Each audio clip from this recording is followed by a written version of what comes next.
tensions are happening between Israel and European countries, but especially France lately, with Israel losing the plot. How are they losing the plot? It's a crusade against the Jewish state. What's a crusade against the Jewish state? What the French president is saying. French president claims that a humanitarian blockade and threatens to increase pressure on Israel. And the foreign ministry published in English a very harsh statement against him. The facts do not interest him. There is no humanitarian blockade. This is a blatant lie, Minister Katz said.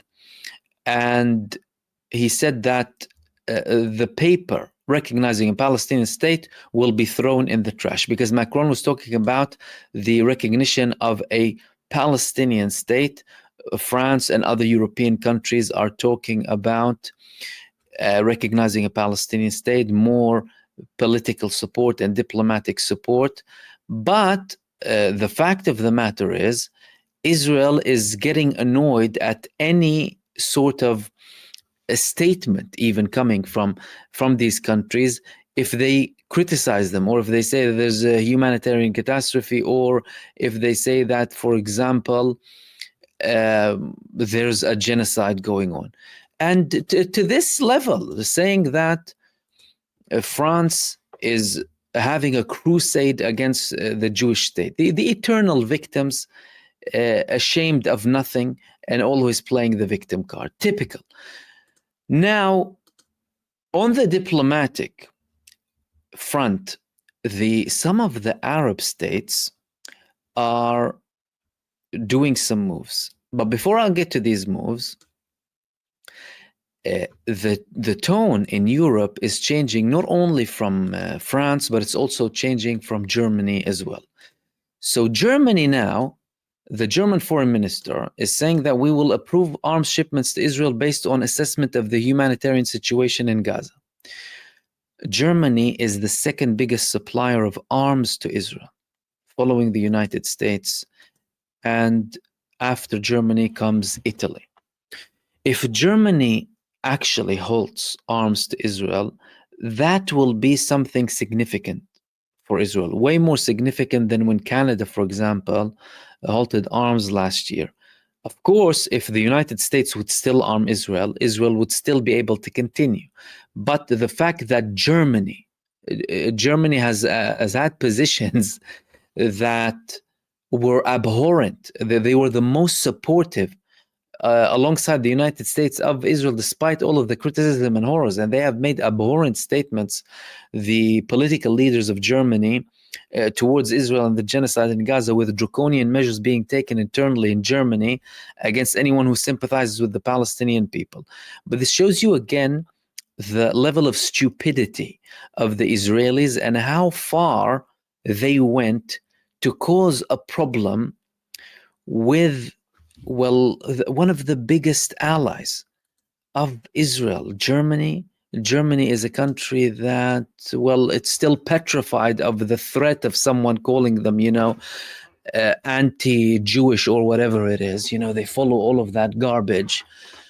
Although they were the ones, the problem started with them anyway, and these problems started with you in Europe as well, and then they exported it to Palestine. All of a sudden, the Palestinians are involved in something that they had no interest in or any involvement in. They threw their garbage problems there, and now they're blaming the Palestinians with all of these problems.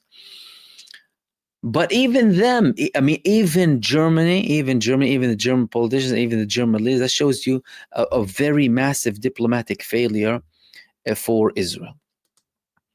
Some of the Arab countries are trying to give a ring of support, a diplomatic ring of support for the Palestinian Authority, simultaneously with the announcement of the ceasefire, or the expected announcement of the ceasefire as advised by Donald Trump. And these countries are in particular, Saudi Arabia, the UAE, Egypt, Jordan, Qatar, and Turkey.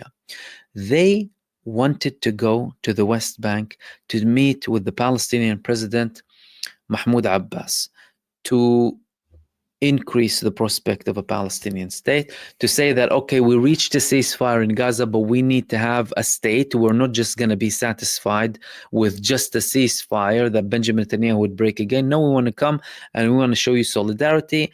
And in the Saudi Arabian case, that would have been a landmark visit. And guess what?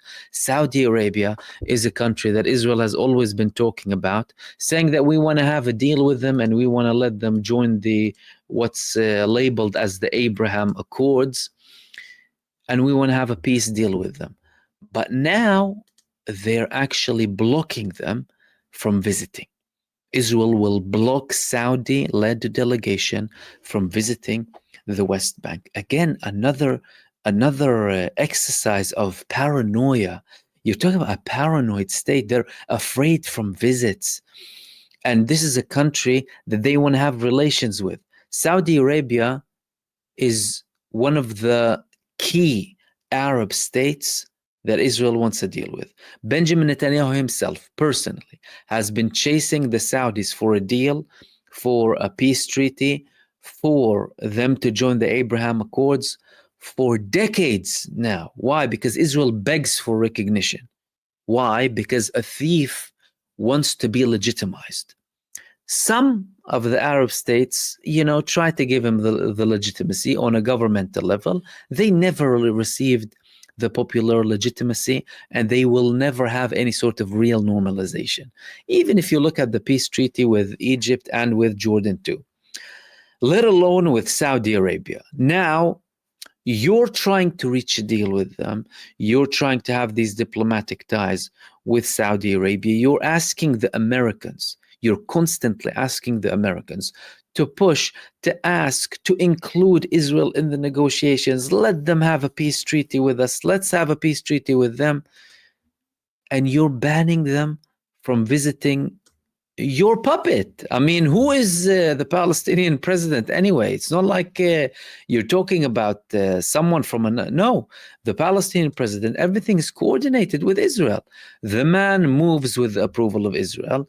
The man condemns the Palestinian resistance. The man, he whitewashed the genocide by blaming all of the genocide on the Palestinian resistance, and he was swearing at them too. Yet, Israel is banning the Saudi delegation and the Jordanian and Egyptian too. It's like you have relations with them. What does it show you? This is very symbolic. It's showing you how paranoid they are. They are petrified. A normal country isn't afraid of criticism, isn't afraid of flags, isn't afraid of people, even to an extent, some people say even dissent, really. Some people say it's necessary for democracy, right? If we want to talk or pretend like there's like democracy or human rights. And now banning all of the visits coming from, non-hostile countries, to say the least. Some of them have peace treaties with them too, to the West Bank to visit the man who you're even enabling. They are petrified. And they're scared to the high heavens. That's why they're constantly talking about we will be destroyed and we will be done. And this is an existential war, an existential threat. The Israeli foreign minister saying yesterday that if we have sanctions against us, we will be destroyed. It will be a second Holocaust, state of total paranoia.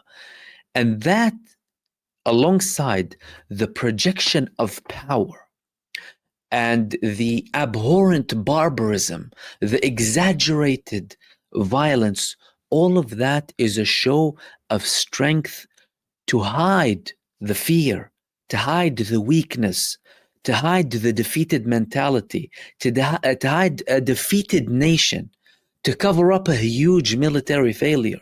Yet, despite all of that, they will never be able to hide the failure and cover it up, especially if even a temporary ceasefire deal now goes ahead.